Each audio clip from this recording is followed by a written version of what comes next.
Please, I want all our old members to join them.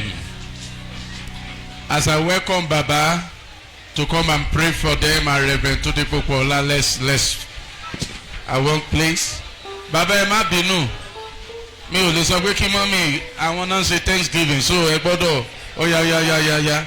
I want all our old members. We are glad to see them. I want them to be partaker of the blessings. Let Reverend Tuti Popola quickly come shortly. It's a new journey entirely. Father, once again, we are grateful for this wonderful opportunity to be given a chance to work with you. It's an honor. Ìpètè ẹ̀pè wá ìpè ọlá ni. Adúpẹ́ pé ẹ pè wá. Adúpẹ́ pé ẹ yàn wá. Adúpẹ́ pé ẹ tún da òróró lé wa lórí. Ẹ fà wá yọ láàrin ẹgbẹ́ láti lò fún ògo yín. Olúwa ẹ gbà ọpẹ́ wa. Ọkàn ọpẹ́ la mú wá. Olúwa ẹ gbà ọpẹ́ wa. Bí a ṣe mú ọkàn ọpẹ́ wá yìí, Olúwa orí ọ̀fẹ́ láti ṣiṣẹ́ nínú ọgbà àjàrà yín títí tẹ́ ó fi pè wá lọ lé. Ẹ̀mí mímọ́ ẹ̀yìn ìdá fún wa.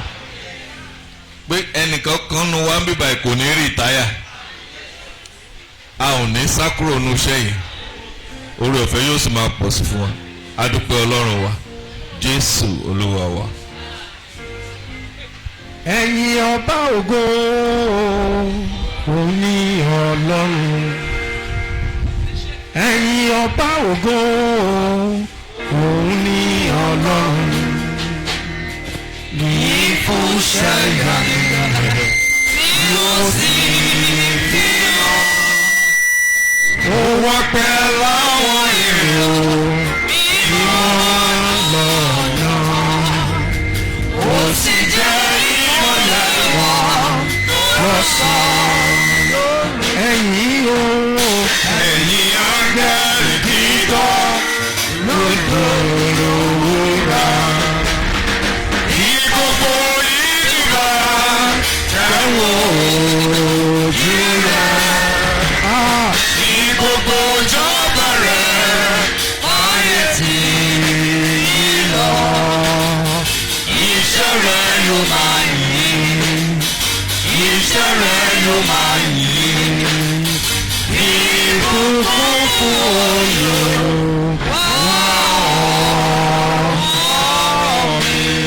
Ní gbogbo ọdún ẹ máa yin Ọlọ́run. Iṣẹ́ rẹ̀ ní ẹ̀yin ṣe ẹ máa yin Ọlọ́run. Lójú ọ̀nà yìí torí pé ẹ mú ọpẹ́ wá yóò wà pẹ̀lú yín láti gbà yín lọ àti títí láéláé. Let's celebrate God. Ìyá oyè Banji ò jẹ́ ìwọ̀n mọ́ ni. Okay. Okay, bẹ́ẹ̀ ṣe next week. No problem. Praise the Lord. No, just come and. Well, I have another good news in the house. Evangelist Naked Success is inviting the choir.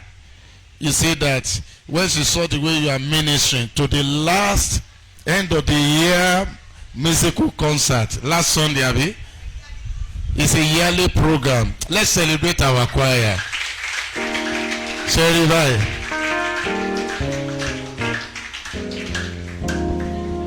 Amen. Without taking much of our time, I just wanted to say a very big thank you to everyone, every department, every head of department, every unit, everybody. Please let's give ourselves a big round of applause. Thank you so much for giving to the Lord. Thank you for giving your best to ensuring that this vision continues. And my prayer is that God will continue to help us in Jesus' name. And by the grace of God, come next year, we will be bigger than this in Jesus' name. The Lord God Almighty will expand us to the left and to the right in Jesus' name. We pray that the work that God has committed into our hands will expand in Jesus' name. And we decree and declare that none will be missing amongst us in Jesus' name. In Jesus' mighty name we've prayed. Thank you very much.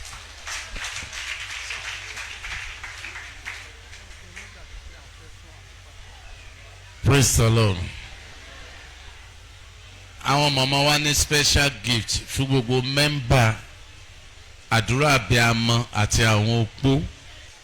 Ṣùgbọ́n mi délé tá bá ti ṣe orí ọ̀fẹ́ a máa gba ẹ̀bùn yẹn. Bẹ́ẹ̀ jẹ́ ká jókòó síbi tá a wà. Torí bí tá a wà ẹ̀ náà ti máa sáàfù wa lóúnjẹ. Then mo ní ìròyìn ayọ̀ míì fún wa.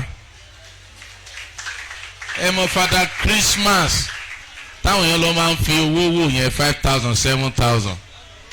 Father Christmas láti Róòmù ọ̀fẹ́ ni ní chọ́ọ̀chì yìí gbogbo ọmọdé tó bá dẹ̀ wá ni ó lọ pẹ̀lú package. Ṣùgbọ́n nǹkan kan tá a fi kàn máa ké àwọn ọmọ tó bá wá tí ì bá sọ ọmọ ìjọ yìí náà wọ́n á fún wọn lẹ́bùn. Ṣùgbọ́n gbogbo àwọn tó ń wá Sunday school wọ́n ti fún wọn láǹkàrà ọ̀fẹ́ tó máa wọ̀ lọ́jọ́ yẹn. So wọ́n ní kí wọ́n ràn wá fi ya fọ́tò. Ìyẹn ò sọ pé ọmọ tí ó bá wá Ankara ò ní gbẹ̀bùn o. Àìsojú ṣáájú ń chọ́ọ̀chì yìí. Gbogbo ọmọ lọmọ Ọlọ́run. Ẹ tó bá wá náà láṣẹ kínní. Ó ní káwọn ọmọdé ṣe kínní kan wá sọ́dọ̀ mi. Àdẹ ní táìnì kankan nù. Ṣùgbọ́n next week Sunday ni ìyá ìwé tó ní kí n tó tún announce. Ẹ̀wọ̀n sọ pé Sunday tí ń bọ̀ wọ́n ní tó sọ wípé next week Sunday. Bóyá wọn ò gùn yán wá bóyá ẹ̀ẹ́dì kankan wọn ò dẹ̀ gbé wá so next week Sunday olúwa ẹ rí i pé àwọn youth àwa lọ́jọ́ Saturday wọ́n á gba ẹ̀bùn tiwọn àwọn èsè Father Christmas parent Christmas nìyẹn àbí bò láti fẹ́ gbé bí pastor Christmas sí ni àbí Christmas is so youth it's going to be Fantama. Ẹni tó bá miss ẹ it is well. Now I will call on the only Olúbùnmi. Ẹ má tí ì wá ẹ kájú ni Ọ̀kọ́yìnládélé Kingdom Reverend Taiwo Olúbùnmi.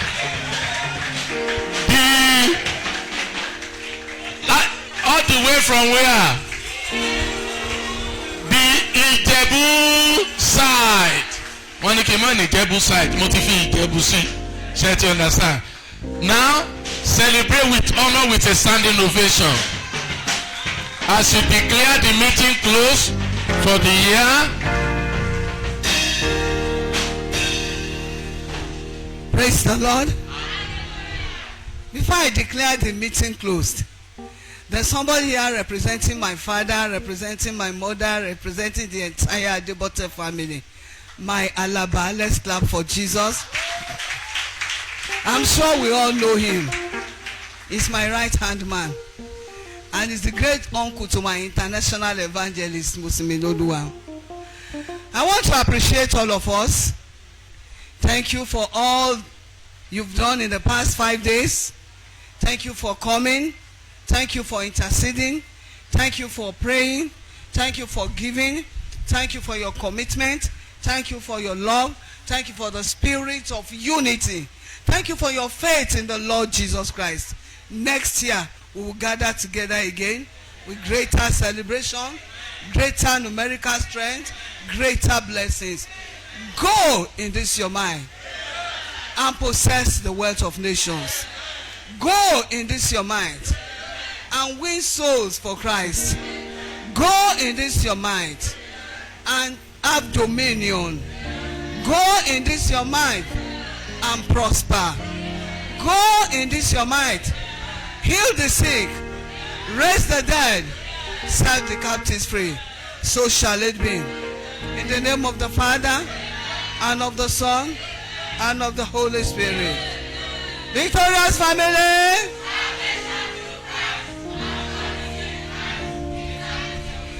Victorious family.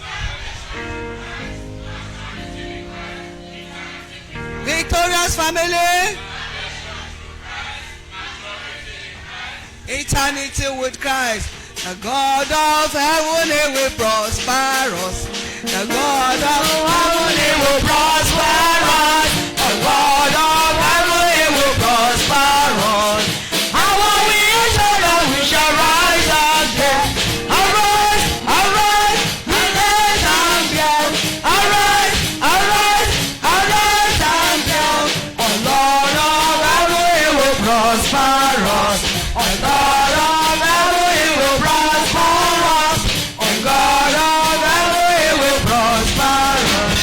And when we serve God, we shall rise again. The grace of our Lord Jesus Christ, the love of God the Father, and the sweet fellowship of the Holy Spirit rest and abide with us now and forevermore. Amen.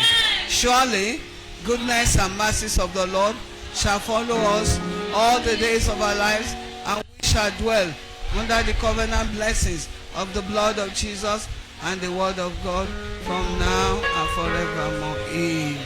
Praise the Lord.